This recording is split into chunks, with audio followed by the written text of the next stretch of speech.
اس کے میکے سے فون آ جائے اور وہ ذرا سی گپ شپ لگا کر اپنے میکے کا حال چال معلوم کر لے تو آپ اول فل باتیں سنا کر اس کی دل آزاری کرتے ہیں، اور جب آپ کی بیٹی کا فون آئے تو آپ اس سے گھنٹوں بیٹھ کر باتیں کرتے ہیں۔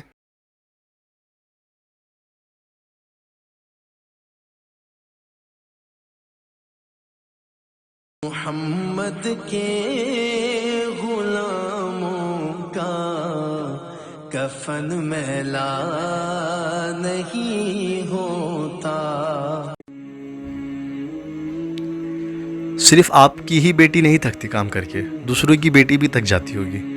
جنہیں آپ بڑی چاہ سے بہو بنا کر گھر لائے تھے، جو شادی سے پہلے تک آپ کو چاند کا ٹکڑا لگتی تھی۔ شدید گرمی میں ڈھیر سارے کنبے کا کھانا بناتے ہوئے صرف آپ کی ہی بیٹی کا بلڈ پریشر کم نہیں ہوتا،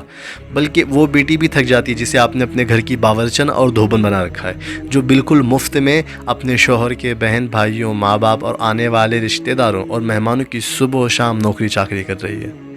بہو کو گھر میں لانے سے پہلے آپ لوگوں کے ذہن میں صرف یہی بات کیوں ہوتی ہے کہ وہ آئے گی تو سارا گھر کا کام کاج ذمہ داری اس پر ڈال دیں گے؟ وہ اپنا مائکہ، اپنے بہت سے خواب، اپنے جان لٹانے والے ماں باپ اور اپنے ناز اٹھانے والے بھائی بہن چھوڑ کر صرف آپ کے بیٹے کے دل کا سکون اور اس کی زندگی کی رونق بڑھانے آئی ہے۔ آپ اس کو گھر کے کاموں میں ایسا الجھا دیتے ہیں کہ پورا دن آپ کے گھرانے کی نوکری چاکری کرنے کے بعد تھکی آ رہی، نہ وہ شوہر کو وقت دینے کے قابل رہتی ہے، نہ ہی اپنے بچوں کو۔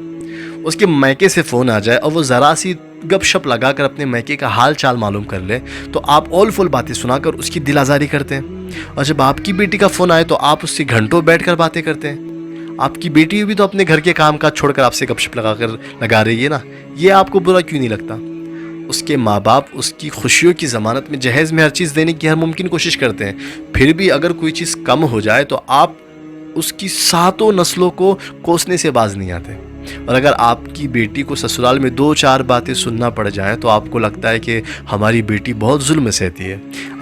اگر خوش نصیبی سے عزت دار گھرانے کی اچھی بیٹی آپ کے گھر کی بہو بن گئی ہے تو اسے سعادت سمجھے، اللہ کا شکر ادا کریں، کیونکہ وہ صرف آپ کی بہو نہیں بلکہ آپ کے بیٹی کی اگلی نسلوں کی تربیت کی ذمہ داری ہے۔ اسے کچھ وقت دیں کہ وہ آپ کے گھر کی روٹین کو سمجھ سکے، اس کے ساتھ بھی اپنی بیٹیوں جیسا سلوک کرے، کوئی غلطی ہو جائے تو معاف کریں، وہ بہو ہونے کے ساتھ ساتھ ایک انسان بھی ہے، اس کی بھی کوئی عزت نفس ہے، کوئی سیلف رسپیکٹ ہے۔ مذہب اسلام میں سب سے زیادہ بیوی پر حق اس کے شوہر کا ہے، لیکن اکثر سسرال میں عورت کو گھریلو سیاست میں اتنا الجھا دیا جاتا ہے کہ وہ اپنی ذات کے لیے تو بہت دور کی بات، اپنے شوہر اور بچوں کو وقت دینے کے لیے بھی وقت نہیں نکال پاتی، اور شوہر بھی ایسا کہ اپنے ماں باپ اور گھر والوں کے احترام میں بیوی کے حق میں ایک لفظ بھی بولنے سے قاصر۔ شوہر ازا سے التجا ہے کہ آپ اپنی بیوی کو صرف 2 جوڑے اور 2 وقت کی روٹی دینے کی ذمہ دار نہیں ہیں، بلکہ اس کی عزت اور اکرام کی ذمہ داری بھی آپ پر ہی ہے۔ آپ کو اللہ نے حاکم اس لیے نہیں بنایا کہ آپ بیوی کو اپنا محکوم سمجھتے رہیں اور اس سے پورے گھرانے کی غلامی کرواتے رہیں۔ بیویوں کے ساتھ نیک سلوک کریں، ان کی جان اور عزت کی حفاظت کریں، جیسا خود کھاتے ہیں ایسا ہی بیوی کو کھلائیں۔ آپ کے گھر والے آپ کی ذمہ داری ہیں، آپ کی بیوی کی نہیں۔ اگر بیوی اپنا اخلاقی فرض سمجھ کر آپ کے گھر والوں کی خدمت کرتی ہے تو اس کا یہ مطلب ہرگز نہیں ہوتا کہ پورے گھرانے کا بوجھ اس کے کندھوں پر لاد دیا جائے،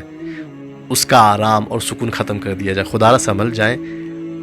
آپ کو اپنی بیوی کے تمام معاملات کے لیے اللہ کے آگے جواب دینا ہے۔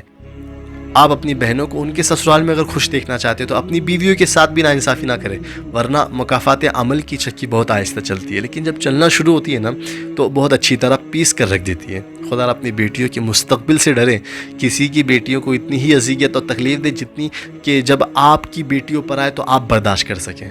بہت سے لوگ میری بات سن کر یہ کمنٹ کریں، ہو سکتا ہے یا سوچیں کہ ہر گھر میں ایسا نہیں ہوتا، آپ مانیں یا نہ مانیں، لیکن ہمارے معاشرے میں جوائنٹ فیملی کا سسٹم اور رواج ہے اور ماشاءاللہ ہونا چاہیے، لیکن وہاں 90% ایسے ہی حالات ہوتے ہیں۔ اللہ تعالیٰ بیٹیاں اس لیے دیتا ہے کہ ہم دوسروں کی بیٹیوں کے درد کو بھی سمجھ سکیں۔